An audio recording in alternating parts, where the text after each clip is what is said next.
Hello, fellow issue students and Dr. Mooney. My name is Blake Reisinger, and I will be presenting from beautiful Bremerton, Washington on the issue of raising minimum state requirements for CTE, specifically technical education within CTE. Please excuse the lateness of this presentation as I had to undergo unexpected surgery for a kidney stone a day before this was due, and the recovery has been a little rough, and so I hope you will find it worth the wait. The issue, in a nutshell, is that CTE and technical education are historically and critically undervalued by state education departments, while at the same time our economy and national defense agencies are desperate for this type of education to provide for a trained workforce.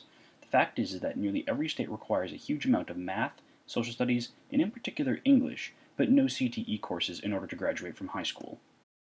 The term I'm going to use to refer to this inequality is a lack of CTE parity with academic courses such as English, math, social studies, and to a lesser degree science, although it still certainly exists. The solution, of course, is to raise the minimum credit requirement for CTE classes, specifically for technical classes, and I make the distinction because many CTE courses are not technical in nature, such as food and business classes, and while those classes certainly have a lot of value, much of the economic woe we're seeing is due to a lack of technical workers such as engineers, technicians, and computer scientists to name but a few. So we currently live, academically speaking, in this weird place where life as we know it depends on technology, which ranges in complexity from the light bulb to computers, but at the same time we don't really value the technical education that makes it all possible. How did it get this way? It would seem that education should shift pretty readily to mandate additional time and coursework that we depend on from a national level, whether it be national security or economically concerned. It was certainly seen during the space race when requirements for math and science courses were increased when Congress passed the National Defense Education Act in 1958 to put American space technology ahead of the Soviets, which I certainly think it did. As it turns out, though, it seems that there's a very long-standing tradition of the marginalization of technical education starting all the way back in ancient Greece when musings on such things were first recorded. So that's where I'd like to start a brief but important history on the philosophical leanings of technical education, and by the end it will be very apparent that CTE still has quite the tide to fight. So we're going to start with this gentleman right here whose name is Democritus, who's often regarded as the founder of modern science. He was the guy who came up with the atomic theory of matter, which essentially says that all things are made up of tiny little particles, which in essence is correct, which is pretty impressive for such an old idea. But really, one of the first things that he came to say was this idea of technology and architecture and weaving being natural habits, sort of like birds building nests and webs by spiders. And so, in this regard, we can easily think of technology as no more than a natural instinct, rather than a complex and developed thought that we know it to be today. And so, this is very reflective of early attitudes towards technology. Moving forward, but still in ancient Greece, we have the thoughts and ideas of the Greek historian Xenophon, who wrote to say that mechanical arts have a bad name, and what is more, they are held in ill repute by civilized communities, and not unreasonably, seeing as how they are the ruin of the bodies of all concerned in them, so much that in some states, especially those reputed to be warlike, no citizen is allowed to exercise any mechanical craft at all. And here the warlike state is specifically referring to Sparta, and so while the strict sense of a citizen of Sparta is rather limited, you can certainly see this idea that if you were a citizen of these areas, you were not even allowed to practice or learn about technology or mechanical crafts at all. These ancient ideas create a foundation for which areas were appropriate for study by free people, otherwise known as the liberi, and which were not. This is why the liberal arts are called the liberal arts. They were the only areas of study appropriate for free people. The seven traditional liberal arts in this case are grammar, logic, rhetoric, arithmetic, astronomy, music, and geometry. And that's it. And so that's the areas you could study if you were a free person. This, of course, leaves a whole host of subjects, in particular technology and mechanical crafts, set aside that were not appropriate for free people to study. Now, for the sake of brevity in this presentation, not much changes during the Middle Ages and the Renaissance. Attitudes towards technology, which is still primarily seen as a physical effort, were improved a little bit because of the Christian church sanctioning labor as a good thing, probably in no small part to Jesus being a carpenter. However, very little of that ends up permeating its way to schools and the universities at the time, because technology was still being dismissed as a servile area of study. Scholars at the time were okay starting to dip their toes into science, which they called natural philosophy at the time. These attitudes serve as a base for intellectual thought during the Enlightenment, Now, this is a very important idea because the whole concept of free education for everyone was formed during the Enlightenment, and it's going to carry within it the prevailing thoughts on intelligence at the time. To show this, I'm going to play you a clip from Ken Robinson's excellent animated talk on changing paradigms in education. This is a fantastic video. I'll try to put the link in the comments below so you can look at the whole thing on your own. It's really not to be missed, but this is the chunk that I'm really concerned about right now. But running right through it was an intellectual model of the mind, which was essentially the Enlightenment view of intelligence. That real intelligence consists in the capacity for a certain type of deductive reasoning and a knowledge of the classics originally, what we come to think of as academic ability. And this is deep in the gene pool of public education, that there are really two types of people, academic and non-academic, smart people and non-smart people.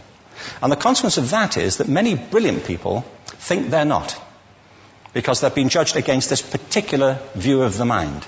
Now, it would be absurd to think that there was no technical education taking place all this time. There certainly was, but it was through the guild and apprenticeship system. The problem with this is that it only exacerbates the effects and ideas of technology being a subservient area of study.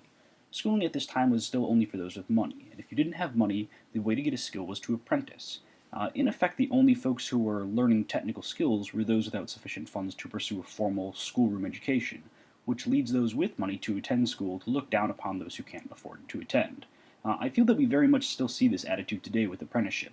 It's such an amazing opportunity for many of our students, but it still gets looked down upon, really unjustly by many people. All of this prejudice has a very lasting impact that we see today with a lack of parity of CTE credits required to graduate high school. I went to the National Center on Educational Outcomes website hosted by the University of Minnesota, where they have an excellent resource that links to nearly every state's graduation requirements for the year 2013. Once there, I collected how many credits were required in math, social studies, English, science, and CTE in order to graduate from high school.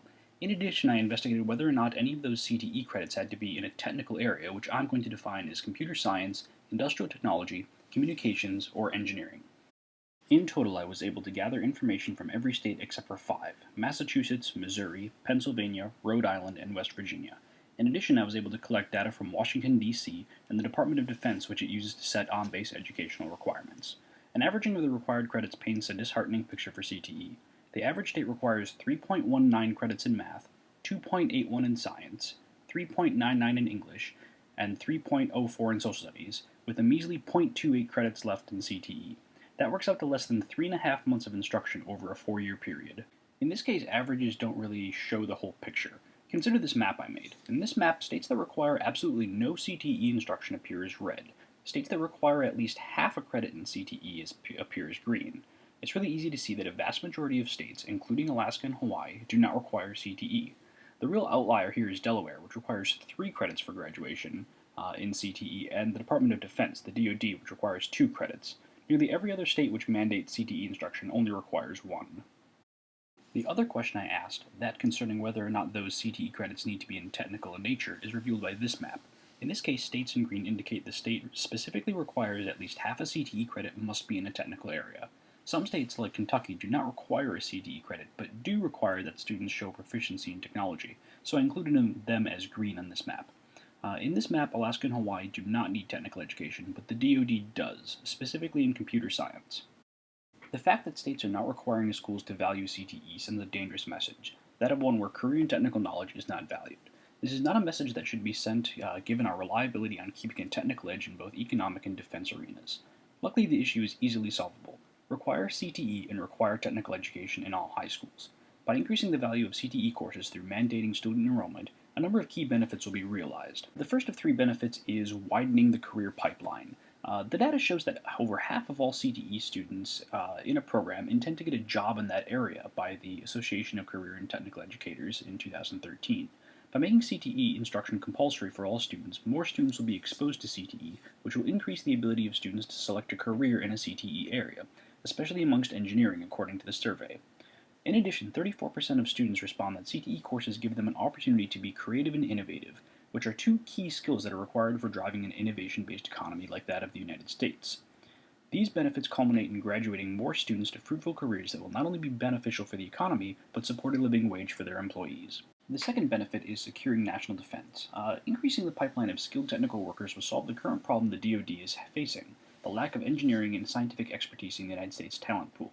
According to a survey by the Defense Advanced Research Projects Arm in 2007, DARPA, the DoD is currently facing a really critical shortage of U.S. grown talent to fill its high-tech areas.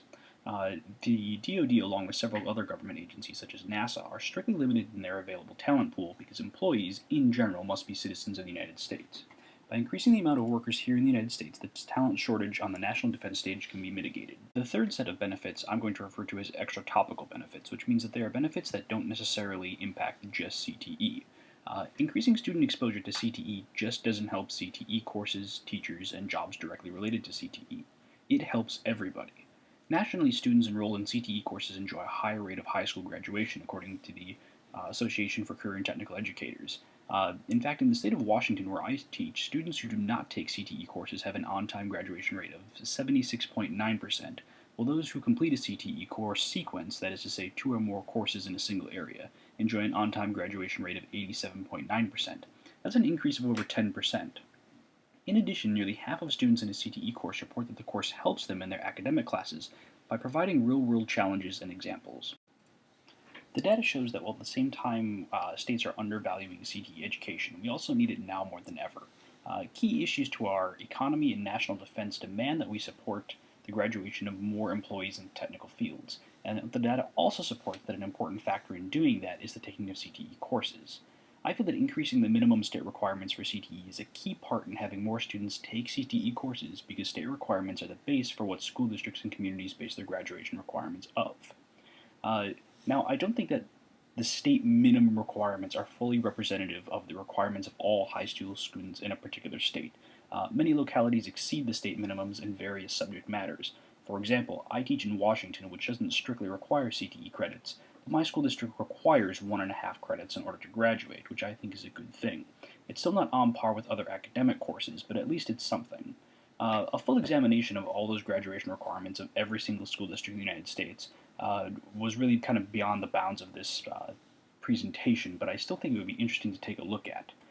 However, in general, I think it's a fair assumption to say that most school districts probably do require at least one CTE course for graduation, but that they probably do not require that course to be technical in nature.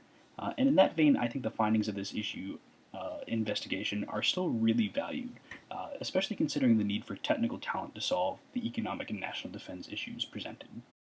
Thank you very much for listening and watching to this presentation. I hope that next time you have the opportunity to advocate on behalf of CTE that you encourage your district or your state or whatever your locality happens to be under the jurisdiction of to increase the requirements in terms of CTE education because it's good for us, it's good for students, and it's good for the future of the country. Thank you very much.